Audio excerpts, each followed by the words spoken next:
ایک غیر متوقع واقعہ اس وقت پیش آیا جب فرانسیسی صدر ایمانوئل میکرون کے قافلے کو پولیس نے روک دیا۔ وجہ یہ بتائی گئی کہ آگے سے گزرنے والا قافلہ کسی اور کا ہے اور وہ کوئی عام شخصیت نہیں بلکہ امریکہ کے صدر ڈونلڈ ٹرمپ ہیں۔ پولیس اہلکاروں نے واضح کر دیا کہ ٹرمپ کا قافلہ پہلے جائے گا، اسی لیے میکرون کی گاڑیاں رکوا دی گئی ہیں۔ اس صورتحال پر صدر میکرون نے براہ راست ڈونلڈ ٹرمپ کو فون کیا۔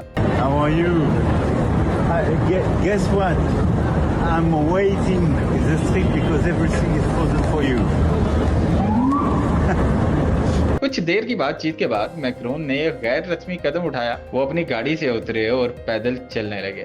یہ منظر دیکھ کر لوگ حیران رہ گئے کہ ایک ملک کا صدر حفاظتی پروٹوکول کے باوجود سڑک پر عام انداز میں چل رہا ہے۔ سوشل میڈیا پر اس واقعے کی ویڈیوز اور تبصرے وائرل ہو گئے، جہاں کچھ صارفین نے اسے میکرون کی سادگی اور بردباری قرار دیا، جبکہ کچھ نے سوال اٹھایا کہ عالمی رہنماؤں کے پروٹوکول اور ترجیحات کا یہ نظام کتنا غیر متوازن ہے۔ یہ واقعہ نہ صرف ایک دلچسپ لمحہ بن گیا بلکہ عالمی سیاست کے پروٹوکولز اور رہنماؤں کی باہمی تعلقات پر ایک نئی بحث بھی چھیڑ گیا ہے۔